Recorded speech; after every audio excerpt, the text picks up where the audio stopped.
नमस्कार, आप देख रहे हैं सी न्यूज भारत और मैं हूं आपके साथ ज्योति अरोड़ा। वक्त हो गया है न्यूज बुलेटिन का, जिसमें हम जानेंगे कि आगरा में कौन खिला रहा लोगों को भोजन, राजस्थान में कौन सी समस्या आई सामने और सुपौल में लोग गंदे पानी से होकर जाने पर क्यों है विवश। इन सभी खबरों को जानेंगे विस्तार से, तो आइए नजर डालते हैं इस वक्त की बड़ी खबरों पे। लॉकडाउन की वजह से इन दिनों फुटपाथ पर रहने वाले लोगों के सामने रोटी का संकट खड़ा हो गया है। लॉकडाउन की वजह से लोग घरों से बाहर नहीं आ पा रहे हैं और जो फुटपाथ पर रहने वाले लोगों को खाना खिलाते थे, अब ऐसे में लोगों को खाने पीने की व्यवस्था नहीं हो पा रही है। फुटपाथ पर रहने वाले लोग जैसे तैसे भीख मांगकर अपना गुजारा करते थे, लेकिन लॉकडाउन की वजह से वह भी बंद पड़ा है। ऐसे में शहर के कई लोग इन लोगों के लिए मसीहा बनकर सामने आए हैं। कई लोग बिना किसी संस्था से जुड़े अपने खर्चे पर लोगों को भोजन करा रहे हैं। कृष्णा खंडेलवाल रोजाना 500 लोगों का खाना अपने खर्चे पर बांटते हैं। उनका कहना है कि लॉकडाउन में फुटपाथ पर रहने वाले लोगों का कोई सहारा नहीं है। जब लोगों को भूख से जूझते हुए देखा तो उन्होंने ये पहल शुरू की। कृष्णा खंडेलवाल। थोड़ा तेज बोलिएगा ना, नाम बता दीजिए तो। कृष्णा खंडेलवाल। भैया किस तरह का कब से कर रहे हैं ये काम? यही 6-7 दिन हुए मुझे अभी। अच्छा, क्योंकि शहर में की संस्थाएं इस लॉकडाउन में बाहर नहीं आई हैं। कई लोग ऐसे फुटपाथों को संस्था नहीं है, अपना संस्था नहीं है, ऊपर वाले का अपना संस्था नहीं है हमारी कोई। अच्छा, कोई संस्था नहीं है। कहाँ से आपको मोटिव मिला था कि काम किया जाए? मन में आया था, देखते थे ना, सब जने खाए, कुछ बैठे रहते थे, बेचारे गरीब मजदूर खाना नहीं खा पाते थे। मन में आपको सोचा आपने कि बांटना शुरू कर दें। तो लगभग कब से बांट रहे हैं? 7-8 दिन हुए मुझे अभी। कितना समथिंग एवरेज लेके चलते हैं रोजाना का? सुबह या शाम दोनों बांटते हैं? एक साथ सुबह बांटते हैं, 500 से ऊपर का एवरेज लेके चलते। 500 मिनिमम है, 500 कुछ आयते हो जाए, 500 तो कम से कम देते ही। ठीक है। आगरा से सी न्यूज संवाददाता विनय कुमार बघेल की रिपोर्ट। खबर गाजीपुर से है, जहां लगातार गंगा में तैरती लाशें मिल रही हैं, जिसके मद्देनजर जिला प्रशासन लगातार मुस्तैद दिख रहा है। जो भी गंगा में लावारिस लाशें तैरती नजर आ रही हैं, उसे स्थानीय प्रशासन पूरे विधि विधान से उन शवों का अंतिम संस्कार करा रही है। इसी क्रम में लगातार स्थानीय प्रशासन के लोग भ्रमण करते हुए लोगों को जागरूक कर रहे हैं और शव को लावारिस हालत में गंगा में न प्रवाहित करने की अपील की जा रही है। इसी क्रम में लगातार जमानिया कोतवाली प्रभारी रविंद्र भूषण मौर्य के द्वारा गंगा में नाव से भ्रमणशील होकर बलुआ घाट, दैत्रा वीर बाबा घाट, चक्का बांध घाट के अंत्येष्टि स्थलों पर पहुंचकर लगातार निरीक्षण किया जा रहा है और लोगों से अपील कर शवों को अंत्येष्टि स्थल पर जलाने एवं गंगा की निर्मलता को बनाए रखने के लिए अपील की जा रही है। गाजीपुर से सी न्यूज संवाददाता रामू चौरसिया की रिपोर्ट।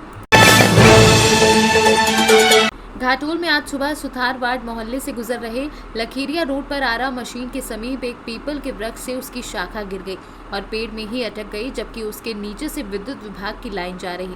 वहां उपस्थित लोगों ने बताया कि विद्युत विभाग को फोन किया जा रहा, लेकिन फिर भी फोन रिसीव नहीं। राजस्थान से सी न्यूज संवाददाता लखन आचार्य की रिपोर्ट।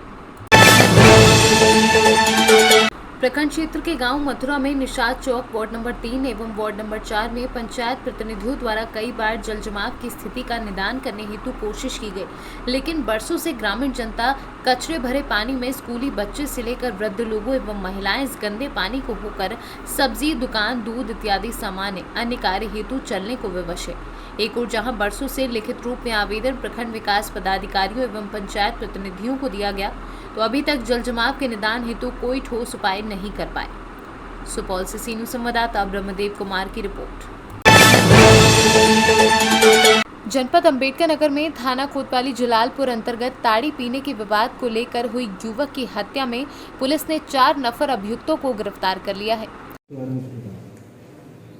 थाना जलालपुर क्षेत्र में कल प्रातः 10:30 बजे एक दुकान पे कुछ लड़के जो वहाँ के लोकल लड़के हैं वो ताड़ी पी रहे थे। ताड़ी पीने को लेकर के उनका आपस में झगड़ा हुआ। उस झगड़े में ये जो मृतक है उसको धक्का दे दिया गया, जिससे उसका सर पीछे किसी दीवार से टकराया और उसकी मौके पर मृत्यु होगी सर पे चोट आने की वजह से।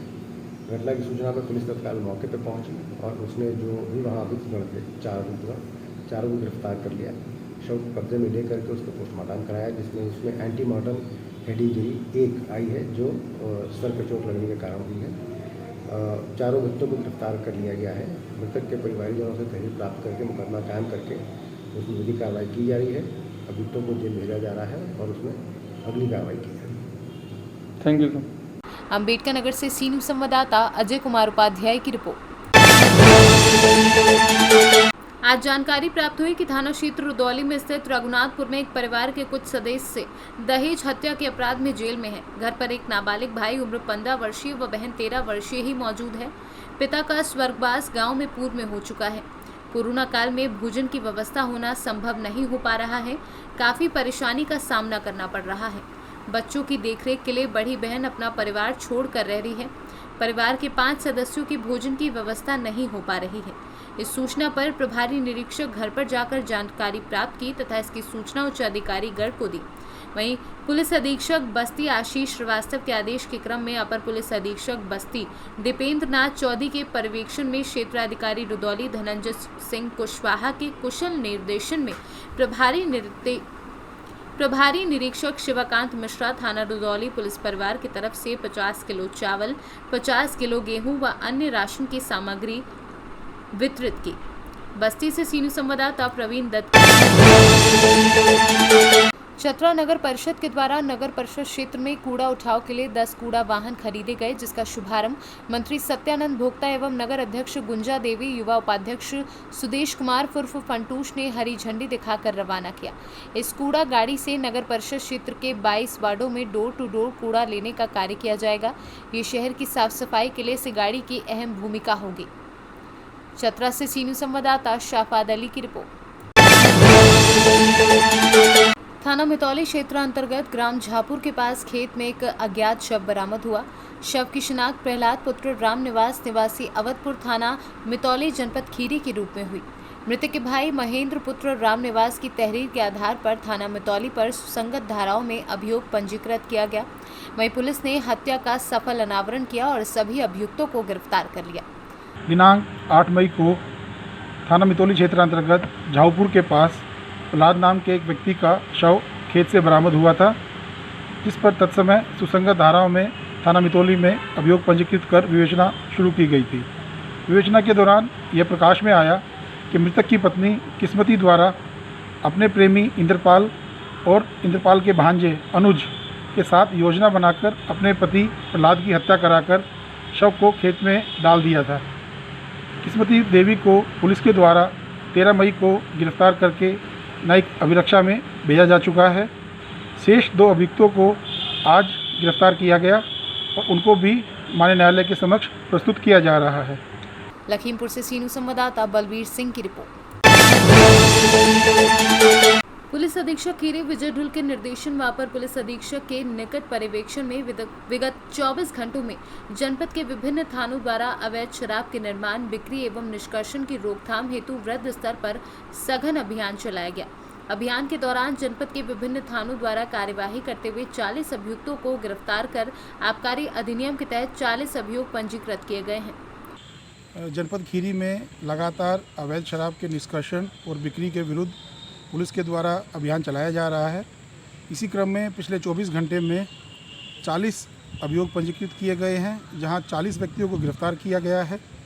25 अवैध शराब भट्टियों के साथ 1250 लीटर अवैध शराब बरामद की है और लगभग 25,000 लीटर लहन नष्ट किया गया है। इस मुहिम में खीरी की जनता हमारा पूरा सहयोग दे रही है और वो बीच बीच में हमें इसके बारे में सूचना देती है और कई बार वीडियो बनाकर हमारे संज्ञान में लाती है। इसके लिए मैं जनपद खीरी की जनता का शुक्रगुजार हूं और मैं उनसे सबसे अपील करता हूं कि उनके आसपास अगर कहीं भी अवैध शराब बनने के संबंध में कोई भी सूचना हो तो वो तुरंत पुलिस को दे, ताकि हम इस मेनेस को अपने ज़िले से ख़त्म कर सकें। लखीमपुर से सीनियर संवाददाता बलवीर सिंह की रिपोर्ट। फिलहाल के लिए न्यूज बुलेटिन में बस इतना ही। खबरों का सिलसिला लगातार जारी है। आप देखते रहिए सी न्यूज भारत।